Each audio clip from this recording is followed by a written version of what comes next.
What's good, YouTube? It's your boy KFX and I'm back with another video, and today we're gonna go over the Miami Dolphins depth chart. Real quick, I've been up for like 15 hours straight. I'm tired, but I'm here. Now, to go over the Miami Dolphins depth chart, I haven't even really looked over it yet. I know it's on the screen and everything, but I've really skimmed it, but I haven't really looked over it yet. You know, and this is interesting because it's going to tell me who is winning at every position so far. You know what I'm saying? Now, you know, it could be some cap in here. When I say cap, I mean it could be some fakes or some frauds. You know, some people are always going to come up with conspiracies about everything. Some people think that, oh, this is the depth chart, but this ain't really who's going to be starting. Or what.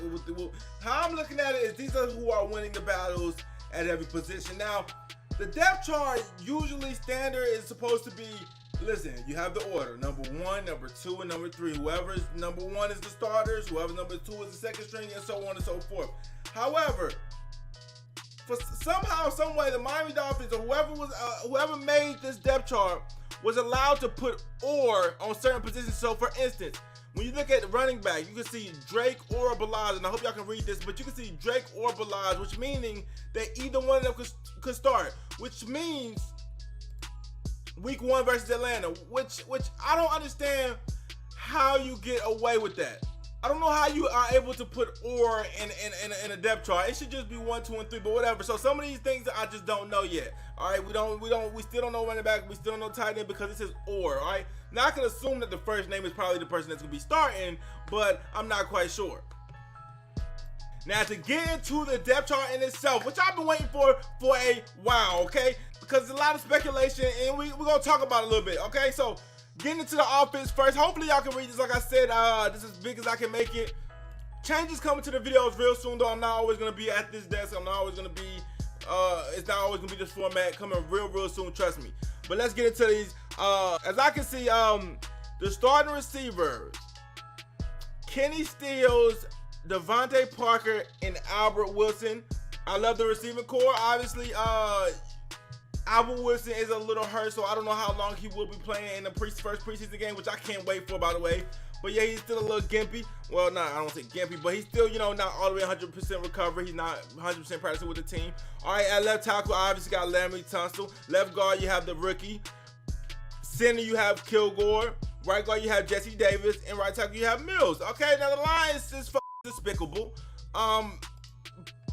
But I haven't seen them play. I'm gonna give them an opportunity, but for the most part, just name wise, they look fucking despicable. And if they can, then we're gonna have to address that. But you know, just off namesakes, it don't look too good. But like I said, don't ever underestimate the power of good coaching. And also, our coach, to my knowledge, is not on cocaine anymore. And also, you know, we even fired another coach. So I mean, hopefully, we gotta get it right eventually, right? All right, so. You going on at tight end, Mike Gesicki or O'Leary. So basically, they didn't give us a direct answer, but that's what it says. And by the way, this is just week 1. Dwayne Allen is all the way at the end with like the 4th string. I think this means he's like 4th string, but obviously, man, he probably won't play in the preseason just because he's a veteran, right? Or he probably won't play in this game league because he's a veteran. So I understand why he's not starting. I don't think that actually means that Mike Gesicki is going to be the starting tight end come week 1. He might, but he might not. Okay, I don't think Dwayne Allen is that far down the depth chart. Now continue to go. You have Ryan Fitzpatrick over Rosen, which is very universally understood at this point that Ryan Fitzpatrick is beating Rosen in the quarterback race or whatever. Now, in my opinion, and I'm gonna stand on this hill, and whatever y'all can fight me, throw rocks, whatever y'all want to do. Rosen has to play this season. I have a conflict with this almost every day where I think, like, does Rosen really have to start? And every other day I switch my mind. I'm like, nah, Rosen don't really have to start this season. And then the next day I'd be like, it would be nice if Rosen at least got some starts this season. And at this point, man, I think, you know, my mind's made up. Rosen has to play a couple games this season. I don't know when, I don't know how, I don't know where, I don't know. But he has to play. We have to see what we got with him. And that's just the way it is. You can come and say, oh, we don't have to see this year. We can see that. No, we have to see now. Like, we don't have. How long do we want to wait on a future quarterback? Okay, Ryan Fitzpatrick, even if he's good, he's not the future. We know his ceiling, and I'm not gonna get into it. But Ryan Fitzpatrick, and then Josh Rosen on the second string.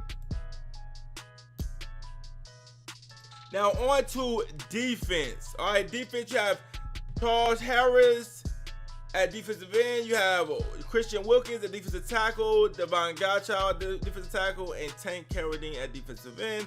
That's our D-line. That's the D-line that we're going to be expecting to hopefully get some pressure. Now, obviously, Brian Flores is, they say he's good at scheming blitzes. Like I said, I gotta see shit happen, okay? But he's good at scheming blitzes. So obviously, we can hopefully get pressure on the quarterback without the greatest lineman in the world. But obviously, you want to get some linemen when you're just sitting in your 4. You want to get some pressure when you're just sitting in your 4. That would have really greatly help a team. You know what I'm saying? Getting pressure with that front 4. So that'd be definitely something that we'll be interested in. We'll see if we can do it. Some of the backups: Orchard, Spence, Taylor, Woodyard. Now going to linebackers, we have Baker, McMillan, and Alonzo. Now this is interesting because they're on first team, but I remember people telling me that this guy Ugwoven, and I don't know how to say his name, Ugwoven, who was the second string linebacker, was going to take Raekwon Miller's spot, was taking people's spot. But right now, he's still on second team, and we still have the same linebacker unit that we have last year. And I think, honestly, they'll be good. It's the second year, it was their first year together last year. I'm not going to judge Raekwon McMillan the whole career. Now, did Raekwon McMillan look great last year? Hell no. Jerome Baker ain't look terrible towards the end. He got a lot better. And then Kiko, he's Kiko. He going to be around the ball, but he ain't always going to make the play. But I see improvement in that unit. They both went to the same college, Ohio State. They play together in college. They have that chemistry together. They just have to get their skill level up, and it was essentially both of their rookie season. So I'm looking forward to that second year. You know what I'm saying? Raekwon McMillan was in his Simmons rookie year. Okay. Cornerbacks, you have Xavier Howard, obviously the GOAT. Eric Rowe, who they say is kind of trash, but we'll see. Rashad Jones and Bobby McCain, with Minkah Fitzpatrick not listed as a starter. Now, guys, when Minkah was drafted, I said Minkah cannot be a bust. I said that's the greatest part about us drafting Minkah, is that Minkah will not be a bust unless we mismanage him. Now, I'm not saying we mismanaging him. The coaches are around the players a lot more than I am. Okay, considering I'm never around them because I don't know them, okay? But the coaches are around the players. The coaches know a lot more. Brian Flores, those boys, they know everything, right? Well, they know a lot more than I do, right? They're around them. They see everything. You know what I'm saying? They study everything. It's their job. It's their duty. I'm just a fan. But this is another hill. Just like I'll down that other hill, I'll down this hill too. I do not like Minkah in the nickel. Now, I do like Minkah in the nickel, right? But you gotta think, if we not running the nickel package, some formations, Minkah won't be in the game. Also, you gotta think, how much is his impact in the nickel versus how much he could impact in the safety. Now look at all the other great nickel corners in the league. Corners like Chris Harris. Well, he's not really, he plays everywhere. But if you look at just any good nickel corner by McCain before, Minkah came along, and just look where they were drafted. All the great nickel corners were drafted late. We drafted Minkah Fitzpatrick with the what? It was a top 12 pick. Top 12, 13 pick. I always forget. There is just no way he could play slot corner in this league. It's just no way he could play slot nickel corner and be a good draft pick. It's no way. Now, like I said, we're going to see this preseason. We'll see what happens. He plays at free safety a little bit, but right now, Bobby McCain seems like that's his spot, right? Even though Bobby McCain was the best nickel corner when he was a nickel corner, so I don't know why he just don't stay there, but whatever.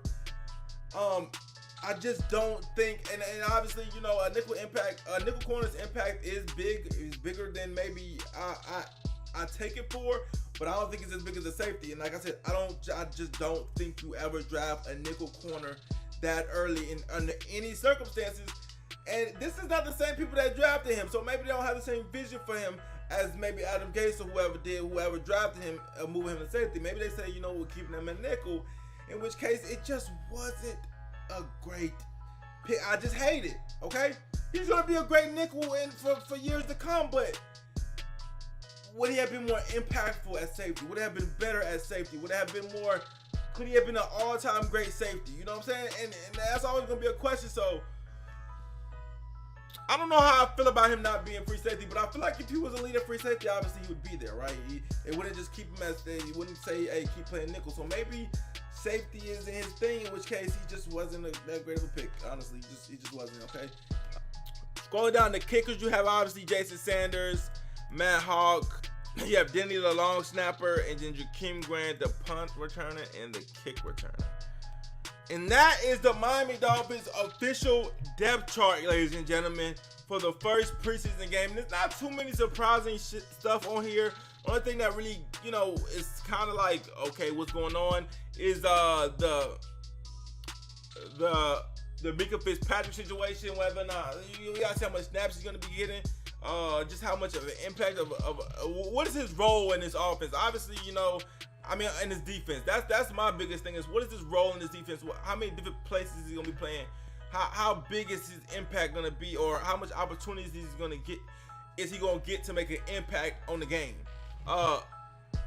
Other than that, everything else I would say is pretty expected. I did not expect Dwayne Allen to be this low on the depth chart. I'm assuming that's because he's maybe a veteran and maybe he's not playing, but I don't expect him to be that far down the depth chart. He's a good player.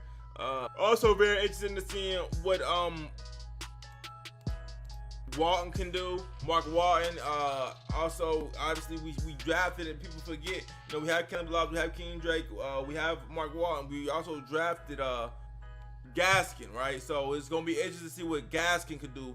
And you know, like I said, the preseason has become so fun to me just being able to, you know, once you start learning about these young players, learning their names and who's trying to make it, then preseason becomes so fun. So I can't wait to the game. Let me know what you guys think about the depth chart, though. This is who I think are winning all the competitions. You know what I'm saying? But maybe it's just I doubt he just pulled this out of his ass. You know what I'm saying? I think this is who won all the competitions. Let me know who you guys think, though. What you guys think about the depth chart? Like, comment, subscribe. Road to 8K underway. We're so close. It's your boy K Flexing. I'm out.